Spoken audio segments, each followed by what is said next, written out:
Governor Murphy giving an update on coronavirus in New Jersey. Let's go to that now. Into different locations around the state, and they've done an extraordinary job. I'm honored to be joined today by the guy to my right, Deputy Commissioner of Health for Public Health Services, Dr. David Adenaro. Great to have you back. To his right, another familiar face, COVID-19 response medical advisor and former state epidemiologist, Dr. Eddie Bresnitz. Great to have you both here. The guy to my left, who needs no introduction, the Superintendent of the State Police, Colonel Pat Callahan. I almost called you a commissioner there for a minute. The Director of the Office of Homeland Security and Preparedness, Jared Maples. Chief Counsel, Parimal Garg. Commissioner Judy Persa-Kelly continues to observe a self-quarantine. She sounds like she's doing very well, David, at least on the phone. And my guess is we may see her on Friday. This was not intended, but I do want to make the observation that as we sit here, the memorial service for Capitol Police Officer Brian Sicknick is taking place in the Rotunda in the United States Capitol. As you've heard us say many times, as recently as yesterday, where Pat made the point that Jersey troopers and Delaware troopers and Maryland troopers had the honor of escorting his family to the nation's capital. Brian is a South River, Middlesex County native, a former member of our National Guard. He deployed, I believe, twice overseas into combat or action overseas. God rest his soul. He's a hero. And please keep his memory and his family in your prayers. So at the risk of, we have a lot of ground to cover, but at the risk of referring to the snowstorm in the past tense, as I walked in here, it was snowing. So this thing does not want to go away. I want to extend my appreciation to everyone who stayed in and off the roads over the past couple of days to allow our crews and first responders to attend to their jobs during, and I wrote after this brutal winter storm, but we're still, I think, at the very, very tail end of it. Across our state, especially in Central and North Jersey, communities and neighbors are still digging out. We would ask that as you dig out, obviously be careful, but if we could ask you to clear the space around fire hydrants. And I would caution everyone to still take care when you're out in the roads or walking in your communities, as high snow piles may inhibit some visibility and cold nighttime temperatures may turn some snow melt into ice. The storm-related state of emergency will remain in effect as we clear our roads. We have gotten largely through this storm.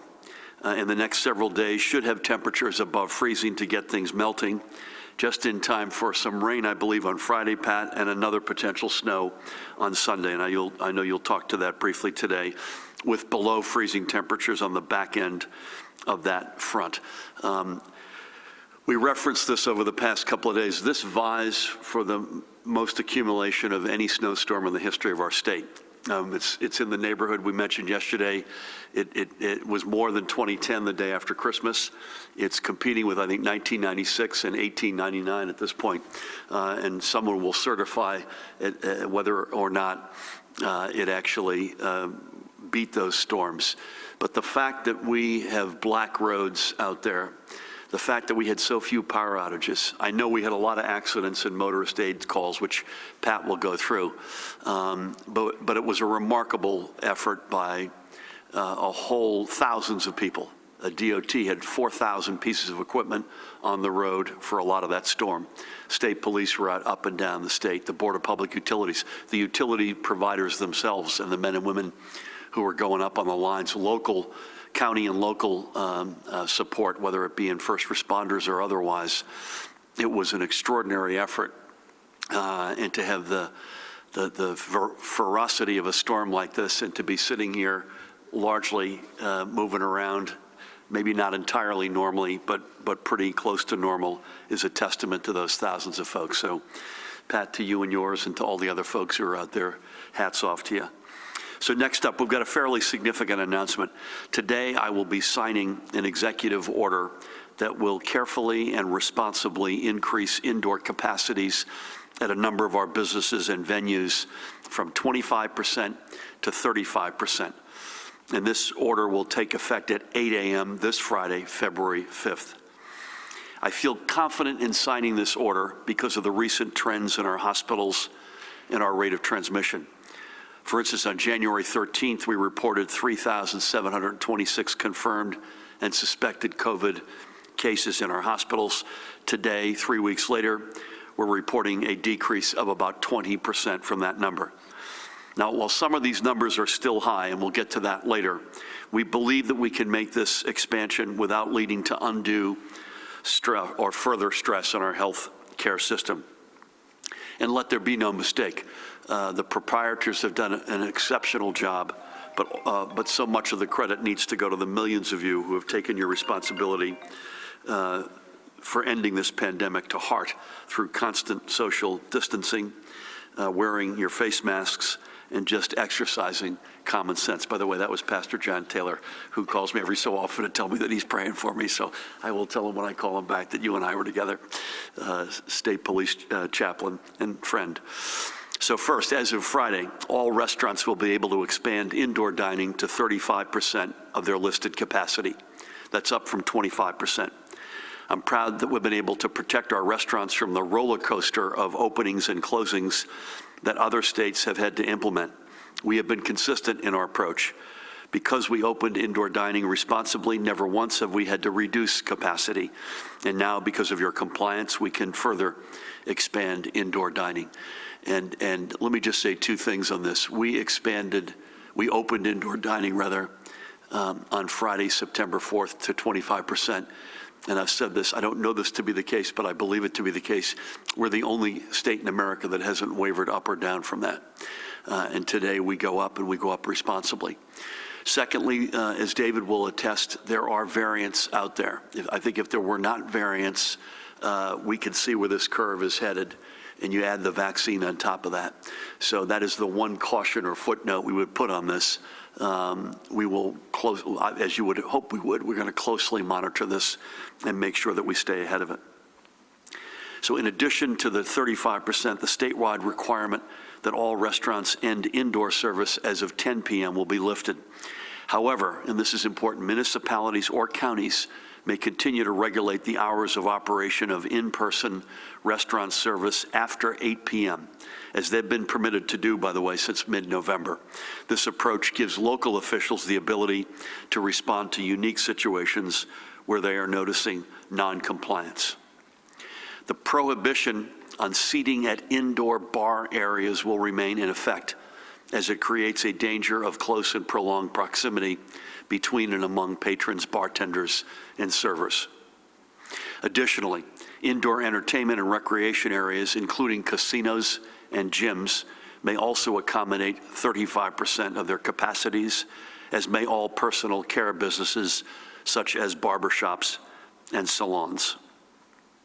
And finally, the order will allow indoor gatherings that are religious ceremonies or services, wedding ceremonies, political activities, and memorial services or funerals to be similarly at 35% of capacity, but no more than 150 total individuals.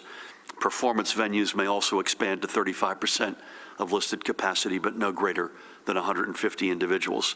And remember, previously, the rule for these gatherings, whether it was worship or indoor performances, was 25% of capacity up to 150 individuals. Even with this expansion, all public health protocols must be adhered to at all times, including the requirement for wearing a mask indoors, except when eating or drinking, and for stringent sanitation and hygiene. Again, we're able to take this step today because the data says we can, and the data says we can because of the hard work millions of you have put in. And again, we're watching this, and we'll continue to watch it very, very closely, particularly with these variants in our midst. And remember, folks, we're taking this step, but remember in the back of your mind, if we look at David's habits and you look at my habits, and I've got more indoor habits than David, the chances that I've been exposed or have gotten the virus are higher than David's. So there's no one particular place that we're worried about, but when you're inside and when you're taking your mask off to eat and drink, just remember that you are taking on more risk. We think it's responsible risk. It's risk that can be safely taken, but you are nonetheless taking on additional risk.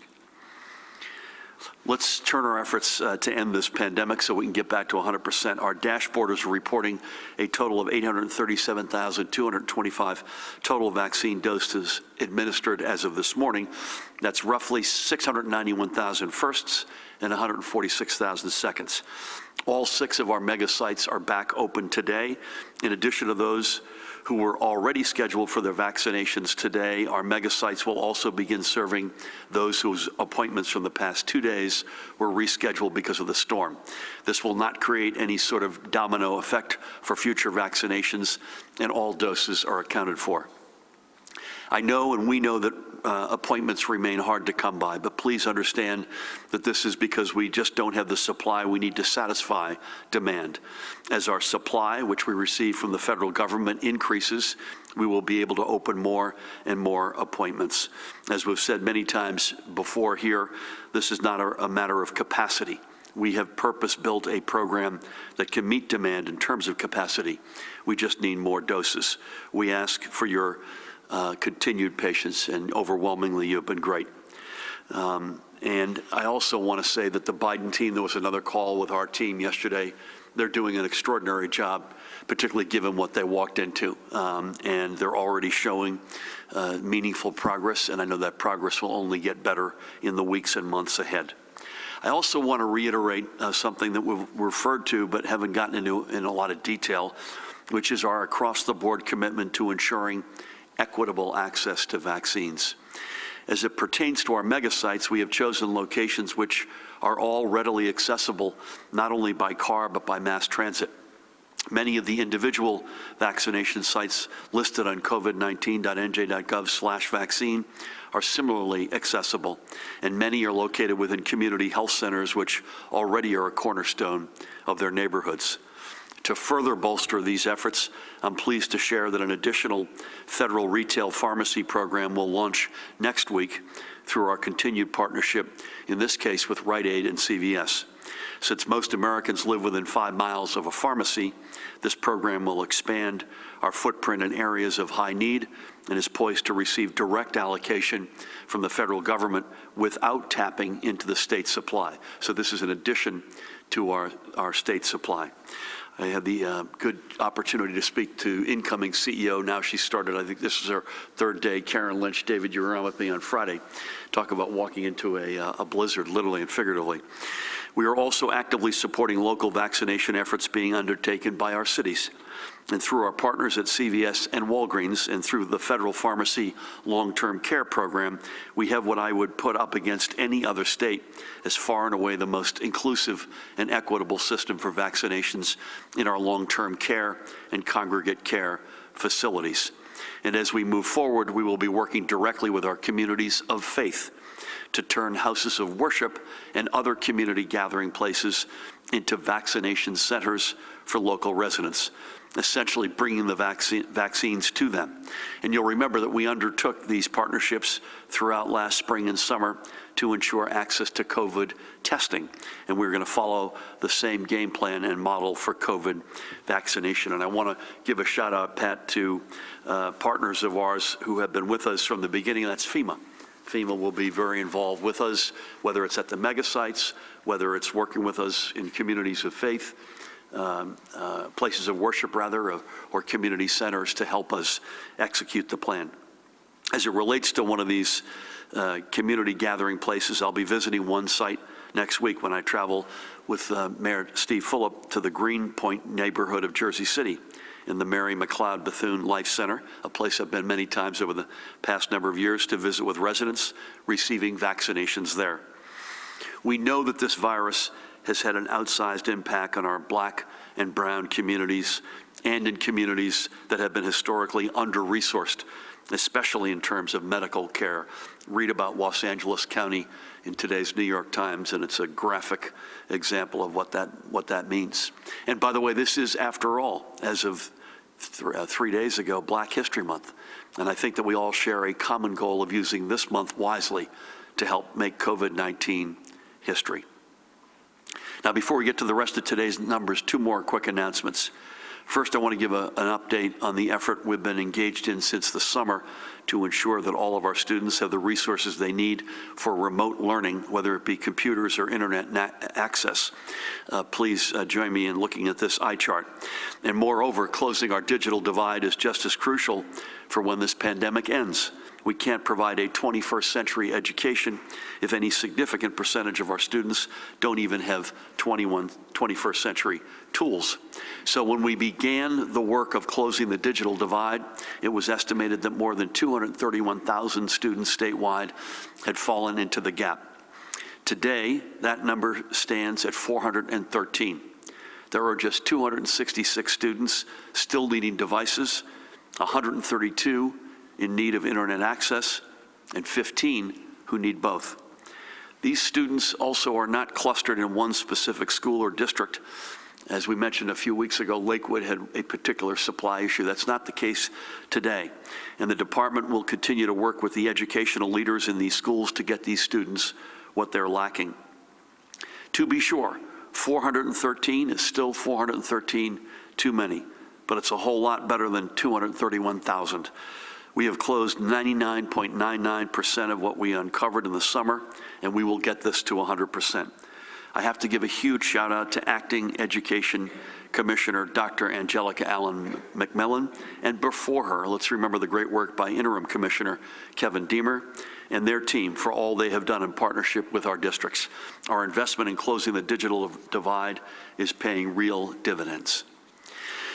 And then one more announcement before the numbers. Yesterday, we announced that we're putting another $5 million into the New Jersey Redevelopment Authority's Small Business Lease Emergency Assistance Grant Program. The program has already assisted 1,000 businesses located in the 64 municipalities where the Redevelopment Authority operates. Applications will be available on the Redevelopment Authority's website, which is that one, njra.us, when this new funding window opens at 9 a.m. on Monday, February 22, and they will be reviewed and fulfilled on a first served basis. I urge you to join the 1,000 business and organizational leaders who have already received critical lease assistance, and here's one of them. Christine Smith, the CEO and co-founder of Inspira, Performing Arts and Cultural Center. With operations both in New Brunswick, which is where they were founded in 2002, and Newark. By the way, you talk about timing. Christine reminded me that they had their grand opening at Teachers Village in Newark on January 25th, 2020. Inspira is providing a creative outlet for youth through dance, including ballet, top hip-hop and modern dance, and by inspiring young singers and musicians to take up the piano, violin, clarinet, which I used to play as a kid, and the flute. Along with arts education, Inspira also hosts performances for under-resourced communities, such as at homeless shelters and senior citizen homes, and assists with food drives by partners like Elijah's Promise in New Brunswick. My family and I had the great honor of being at Elijah's Promise a few Thanksgivings ago. Thanks to the NJRA's emergency lease assistance, Christine, with whom I had the great honor of speaking on Friday, received grant funding that is ensuring Inspira retains its homes in New Brunswick and Newark, even while much of its work has moved virtual for the time being. Check them out at inspiraarts.com, inspiraarts.com. So again, if you're a small business, and a small business owner in one of our urban centers in need of rent assistance, I urge you to visit again, njra.us to learn more and to prepare to send your application in when the window opens in 2.5 weeks. And again, I thank a great leader, NJRA President and CEO, Leslie Anderson, and her team for their leadership.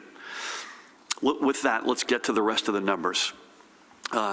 2,529 positive test results. That breaks between 2,021 PCRs and 508 presumed positive rapids.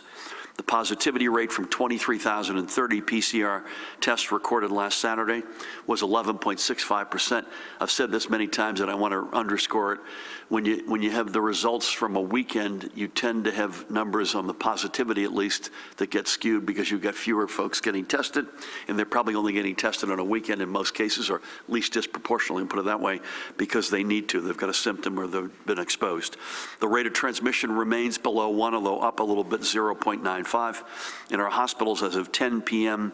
last night, 2,986 patients, 2,820 of whom were known COVID, and 166 waiting tests.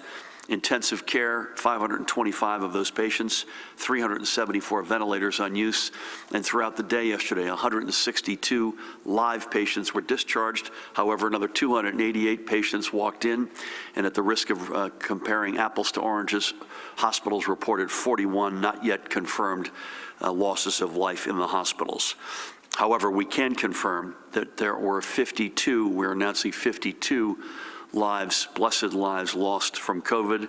That brings the statewide cumulative total to 19,506, and the number of presumed losses of life has been adjusted to 2,187. Let's take a couple of minutes, as we do every day, to salute a few of those we've recently lost. Here, and this is an incredibly tough one, Carolyn and Penny Hubbard, mother and daughter. Penny, on the right, left us on January 15th. Carolyn followed 8 days later on January 23rd. Penny was raised in Hackensack and a member of the Hackensack High class of 1984. She lived in East Brunswick. An animal lover, as you can see, an advocate in the truest sense, and with a bachelor's degree in biology from Glassboro State College, currently and now Rowan University, she spent the past 25 years as a customer care representative for animal health care in Marlboro. She was also an adoring mother to her own 3 pets, Coben James, Livy, and Aussie. I do not know which one that one is in the picture. All the animals who were in her care would surely know Penny by her aura, and she'll also be remembered by the humans who knew her for her kindness of spirit. And Penny was just 54 years old. Carolyn on the left was 78 when we lost her. She was a retired teacher's aide and was an assistant with numerous extracurricular programs for the Hackensack Public Schools. But she didn't take her retirement sitting down and was an active member of seniors clubs, not only in her hometown of Hackensack, but also in Rochelle Park and Maywood, where she enjoyed her exercise classes and trips. She did all of this on her own, sadly, having lost her husband, retired Hackensack Police Lieutenant Richard Hubbard, back in 2007. Carolyn had a special bond with her neighbors and friends, and she was often remembered by many of the school children she taught over the years. They each leave behind Carolyn's other children and Penny's siblings, Richard, Sean, and Nancy, and I had the great honor of speaking with Nancy on Friday, and their families, which includes Carolyn's grandchildren and Penny's nephew and niece, Aiden and Adriana. Carolyn was predeceased as well by her brother James, but leaves her sister and Penny's aunt Nancy and her children Marguerite and William. Penny and Carolyn each dedicated their lives to serving others, and we hope that legacy sees their family through this time, and may God bless them both. Let's stay with this just for a second.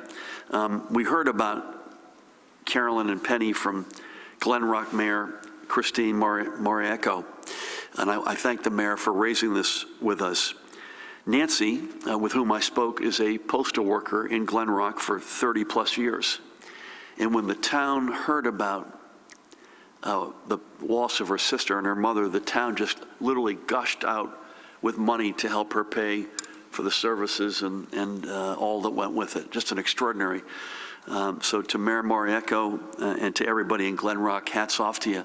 I also noted to Penny that in the background on, or rather to Nancy in the background on Penny, that she was a Rick Springfield fan and General Hospital fan, which was where he got his start. It turns out she wasn't just a fan, she's known him for 18 years. And she said extraordinary things about Rick Springfield, who's not in New Jersey, I think he's in California. So 2 extraordinary lives lived in loss. And also today we remember Denise Allen, born in Newark. Denise called East Orange home, and she was just 61 years old when she passed on January 11th. After graduating from East Orange High, Denise attended Uppsala College, and for the past 25 years, she was a member of the close-knit family at UMD and University Hospital, in fact, reached out to me and to us to make sure we knew that we had lost Denise and asked that she be memorialized. Denise leaves behind her 3 daughters, Siobhan, with whom I had the great honor of speaking on Friday, Montez and Jamie, and 2 granddaughters, Lauren and Ava. For a career of service, we salute Denise and honor her memory. May God bless and watch over her. And finally today, I would be remiss if I didn't acknowledge this guy, a notable passing from our tremendous arts and education scene, albeit not from COVID. We lost Edward Ed Fletcher, the Elizabeth-raised rapper who took on the moniker Duke Booty and who wrote what is considered the single most important rap song in the genre's history, The Message, which was released by Grandmaster Flash and the Furious Five in 1982. This was at the height of the Sugar Hill Gang and Sugar Hill Records, all the nexus of which all right here in the great Garden State. The Message was the first rap song to highlight socioeconomic inequities and to talk about poverty and jail and despair. It has been a noted influence of Jay-Z, praised by Questlove, and it continues to influence new artists to this day. But Ed was more than Duke Booty. The son of a truancy officer and an elementary school educator, when his music career came to a close, he chose a new path in education. He had already received an English degree from Dickinson College before his rap days, and he went on to earn a master's degrees both from the New School and Rutgers University. And in 2019, he concluded his career after spending 2 decades teaching at Savannah State College. All of it, though, always circled back to the message.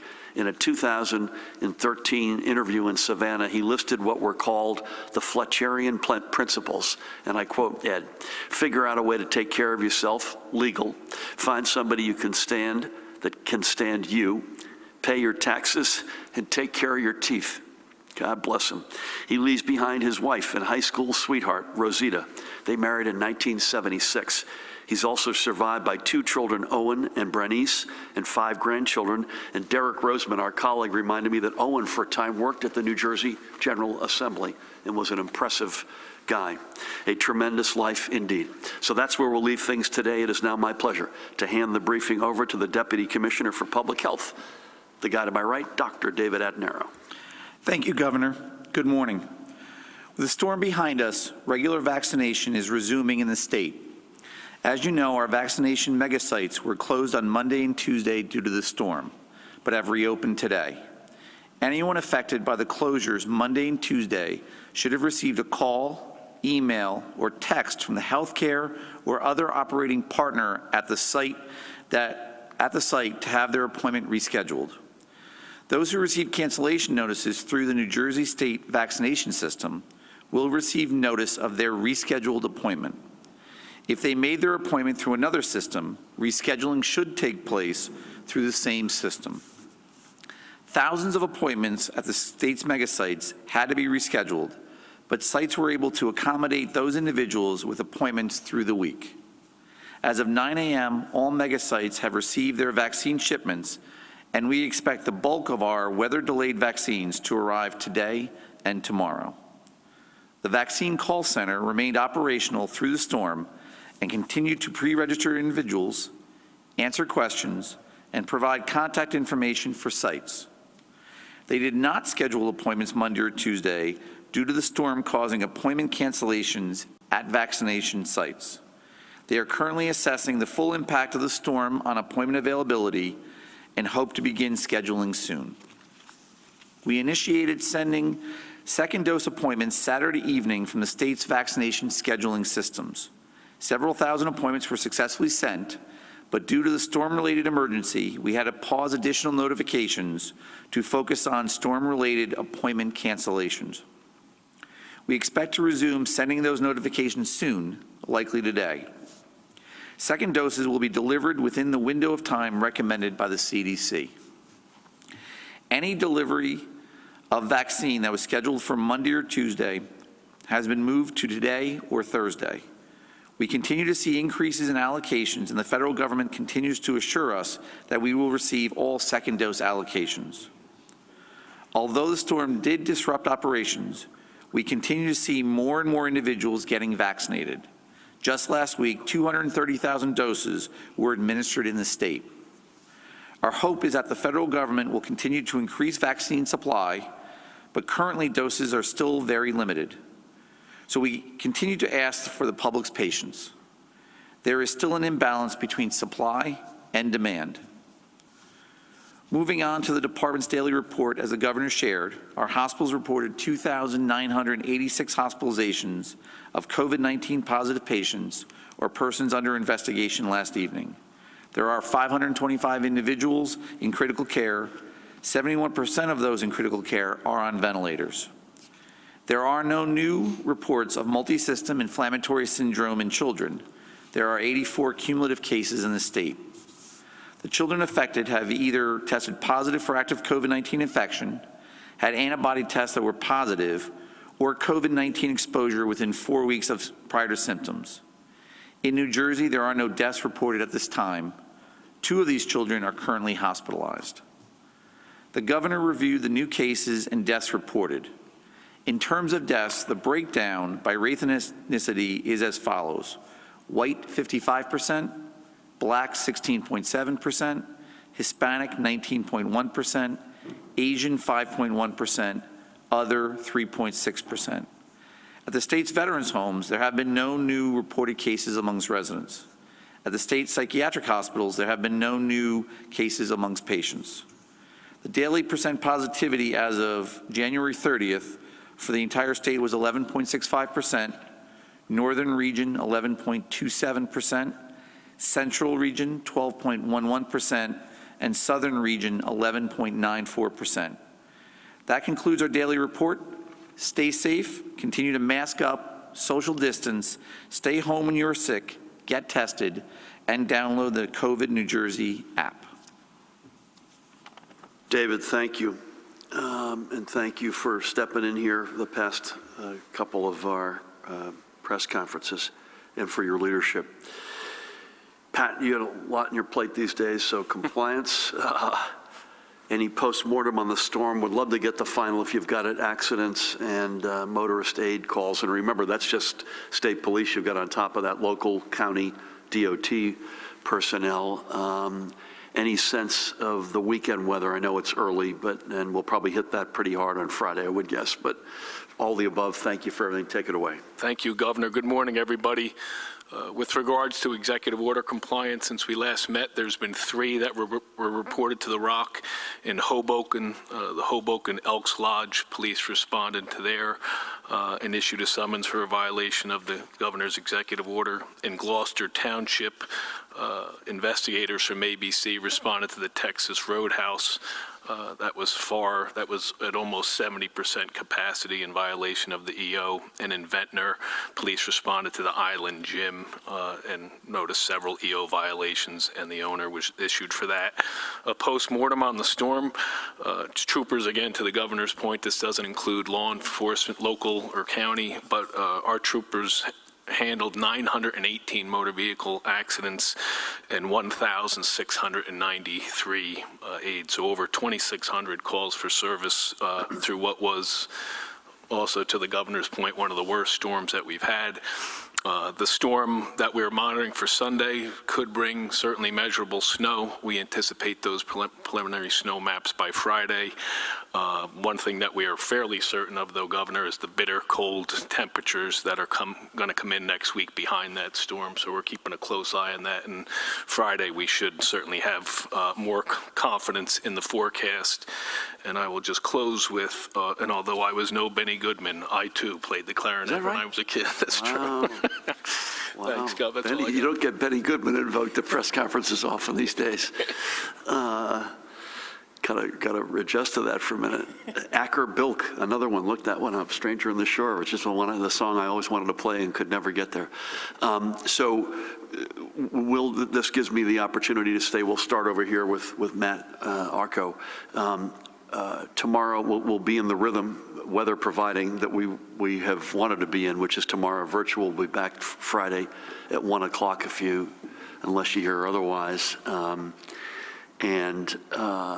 we'll hit the weekend weather at that point with up-to-date information.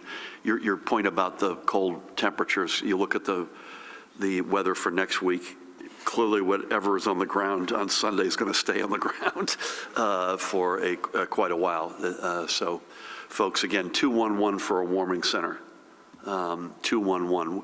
The lack of power outages on this storm is the huge, aberrant, pleasant surprise. Was far below any fear and expectation.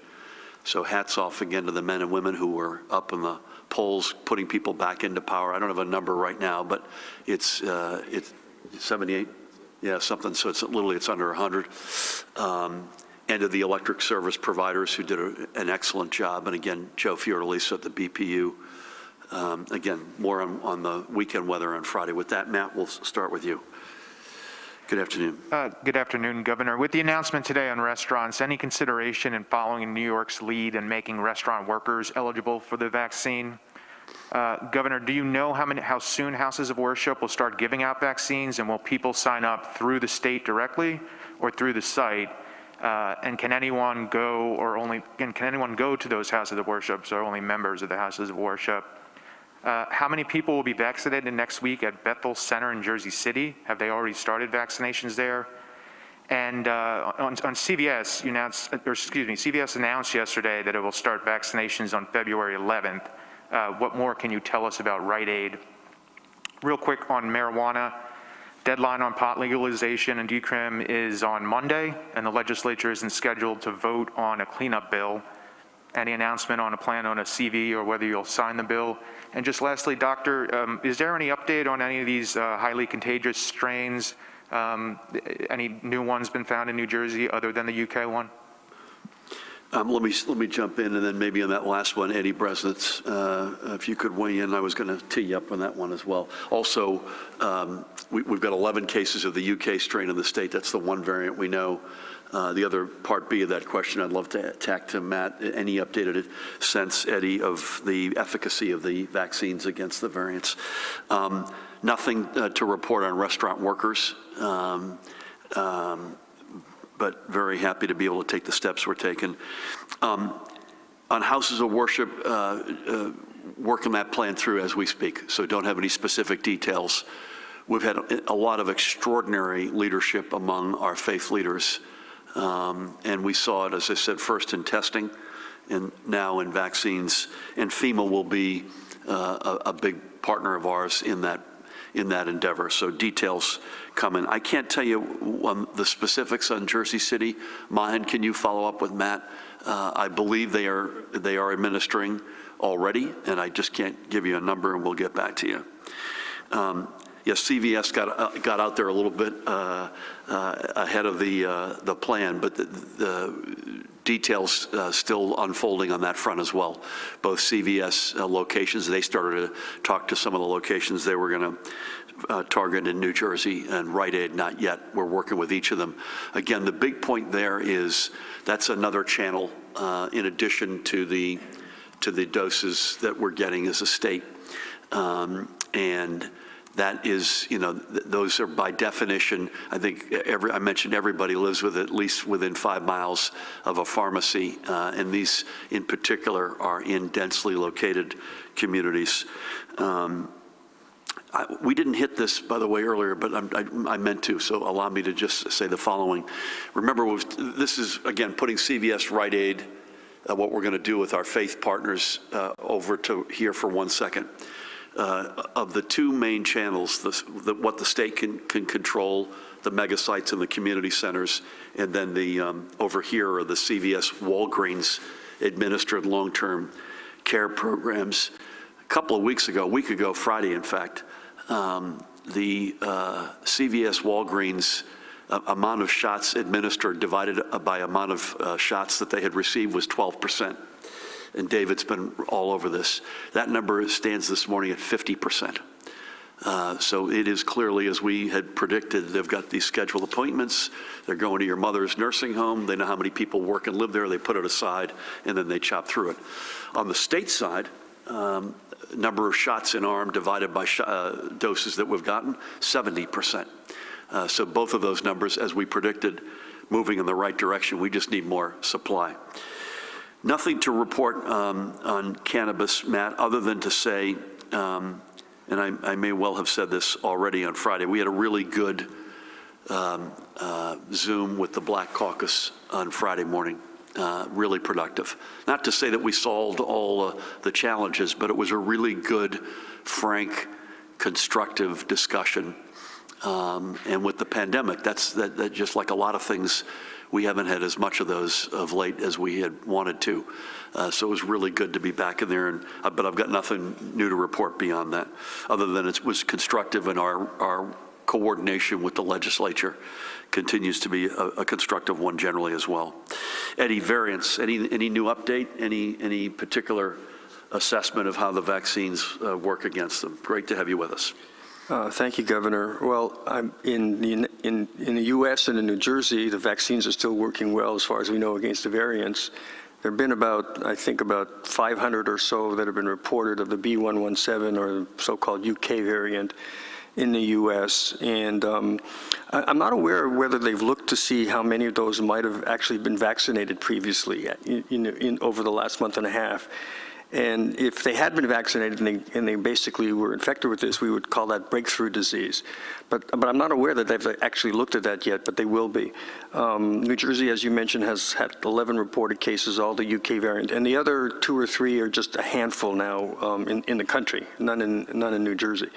There are now reports from 5 vaccines in phase 3 trials that in the U.S. and the Western world that have looked at this. We are seeing that in places like South Africa and Brazil, there is some sort of decreased responsiveness to the vaccine. Basically, those individuals who've been vaccinated are potentially getting those variants. But I think the jury's still out again in terms of what the impact will be from a population level. Thank you for that. That's something, obviously, as I mentioned earlier, when I referred to the opening steps that we're taking, we're watching this obviously very closely. That's a very important context, but we think we can responsibly do what we're proposing to do this Friday. Thank you for that. And Mahan, will you get back to Matt on the Jersey City numbers? Daniel, good afternoon, or good morning, rather. Hi, Governor. Good morning. Yeah, I did want to follow up on the South Africa and the UK strains. So does the potential strain jeopardize the reopening plan and the vaccination strategy if either strain becomes dominant in the state? Are you worrying about having to reimpose restrictions or tighten or reverse what you're announcing will take effect this Friday? Any thoughts on the OSHA guidance that the Biden administration put out last week? Do you think those orders will be effective at protecting New Jersey workers? And how would the prior worker safety orders you signed last year sort of coalesce with what's being put out there? With the vaccine delays in New Jersey, you faulted the federal government and you faulted Walgreens in the past, but do you accept any of the responsibility or for any of these delays or these confusions or other problems, such as problems with this statewide online scheduling system, and any thoughts on Republican counterproposal in Congress for a new COVID relief bill? Thank you. I feel like I have to go in the confession booth to answer some of these. I want to make sure Callahan heard that. Yeah, I don't think there's anything new that we've got on the strains. I've said it already that we're watching them. We've got 11 cases of the so-called UK strain. It's a contextual reality that we're keeping a close eye on, but we think we can take these steps responsibly. And obviously, we're going to watch it very, very closely. I'll repeat, we may have been the last state in the nation to open up indoors, but we haven't wavered since then. And that's now many months. So we wouldn't be taking these steps if we felt we couldn't be in a similar mode going forward.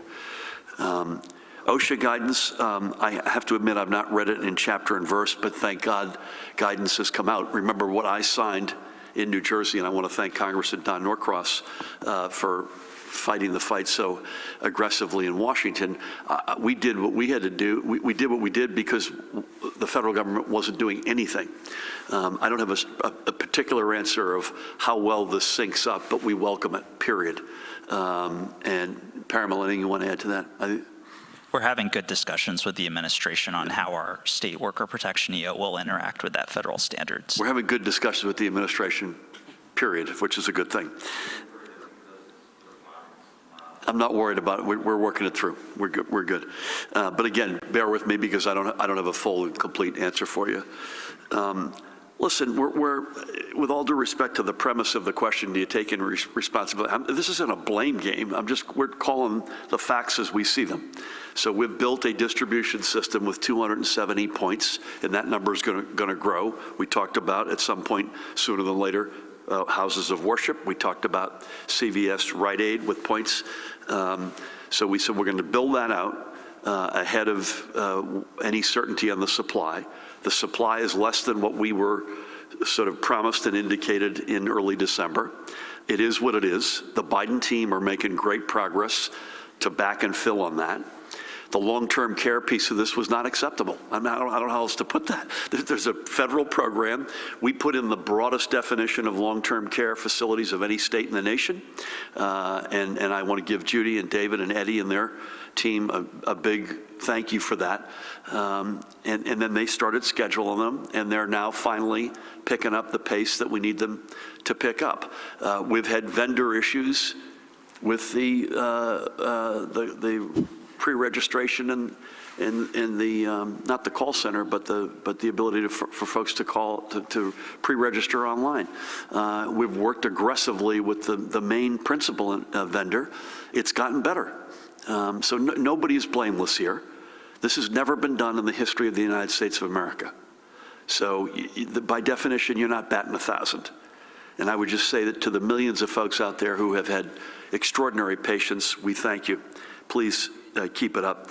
The Republican, listen, I'm all for bipartisanship. In fact, I've been on with several Republican legislators today, very constructively on whether it's the steps we're taking today, or John DeMeo, who's a good friend, reached out with a particular healthcare question or hospital question.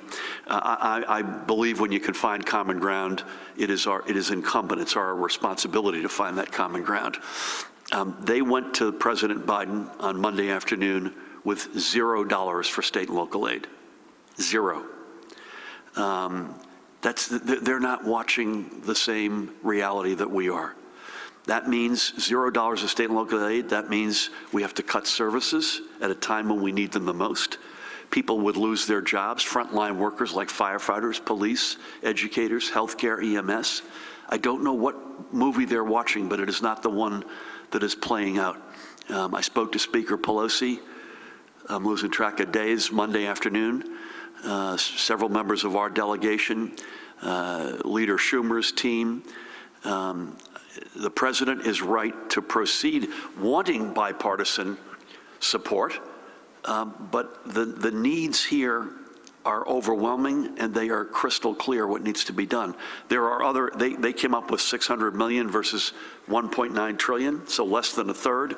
I do know one of the gaps was state and local. That's the one that we focus on the most. That's $350 billion. So that's my quick answer. Thank you. Good to see you, by the way. Alex, how are you? Good morning, Governor. For either of the doctors, can you explain how vaccinations that were scheduled for Monday and Tuesday are being rescheduled without producing a domino effect? Are the vaccination centers going to be open later, alternate hours? Can you just go through the mechanics of how that's going to happen? For the governor, you said that your increase from 25% to 35% on indoor dining was due to, you said 20% drop in hospitalizations over the last 3 weeks. If hospitalizations drop by 20% over the next 3 weeks, will you raise indoor dining to 45%?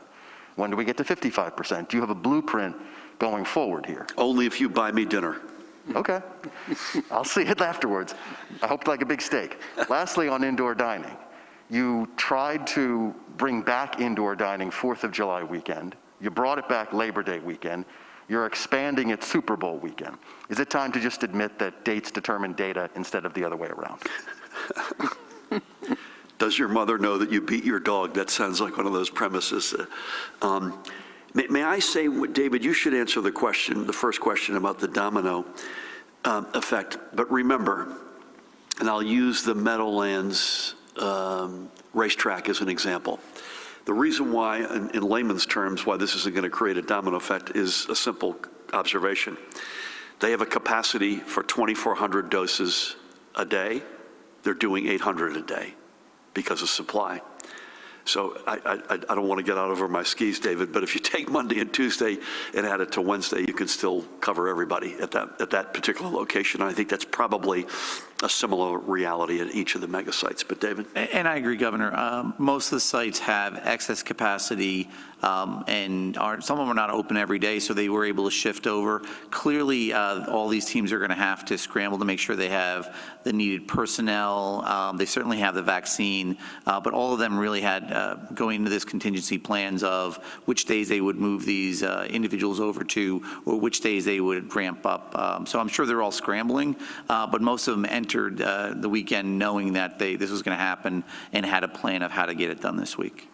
I can't promise you down by X leads to Y, but if the numbers keep going down, there's no question our strong desire, and I believe our actions will be to continue to open things up. I just can't tell you this particular move triggers that. I used the 20% comparison today just to put a fine point on the fact that the numbers are going in the right direction. But the answer is, as a conceptual matter, without question. You know, the Super Bowl is not, this happens to be before the Super Bowl, but a far bigger chorus was asking us to do something in particular for Sunday, which we were not going to do. And so we've been noodling on the steps we're taking today for at least a week to 10 days. We've also got other steps that we're trying to grapple with as well, potentially to take, which we're not comfortable yet taking.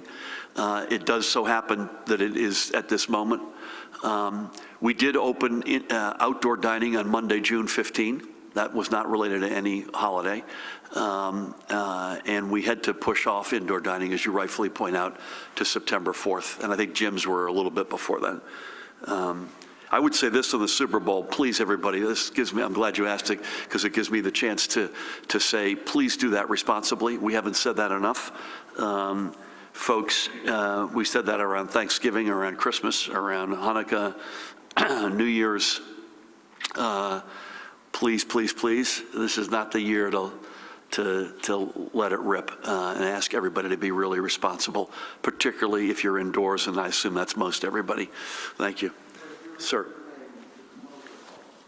I'm good, but thank you.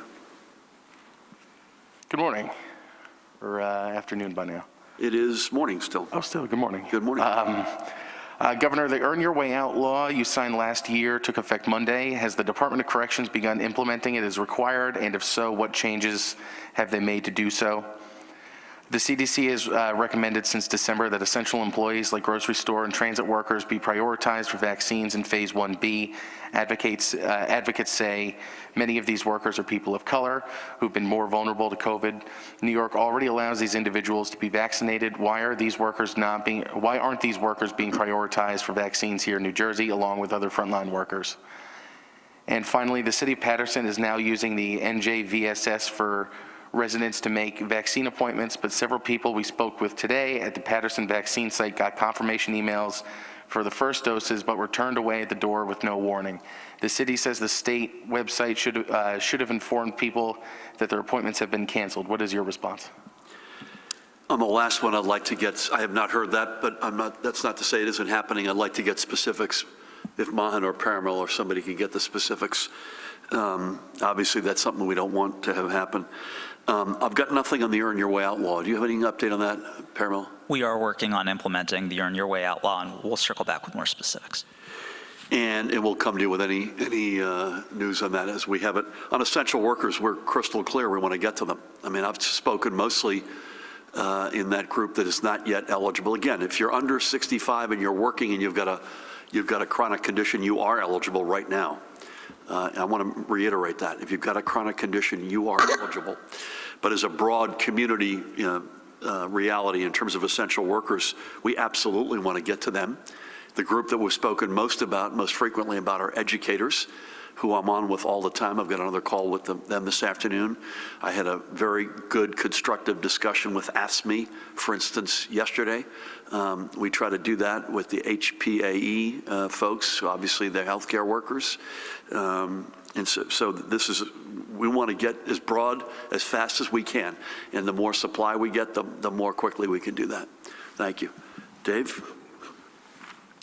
Hi, Governor. You guys covered some of this, but we are continually swamped with emails from people trying to get a second shot appointment. I know, Dr. David, you had mentioned because of the storm, they had cut it off a little early on the weekend, but we're talking about appointments weeks from now for a second shot. So why should that, how does one affect the other? I don't understand that. And people are continuing now to try to get through to the call center. Those that have gotten through say it's taken hours and they still don't get an answer. People have been promised that they were going to get responses from different vaccination sites about a second appointment. It continually seems to be not happening. With the call center, can we add more operators? Would that help? And if, understandably, the limits on supplies are the reality of the day right now, wouldn't it make sense just to email people to say, we will get back to you, we are aware you are looking for a second shot appointment, but we can't help you at the moment, but we promise we'll get back something. In other words, not just ignore them, because people then get nervous and desperate and scared. On raising the indoor limits, could you, Governor, and perhaps the doctors explain, besides hospitalizations, what are the other factors that are at play here? The positivity rate is still fairly high. We still have a significant number of people dying. And the hospitalizations have not really dropped that much if you look at it in terms of, a pattern here. And I know the concern that I've heard about with the variants is huge.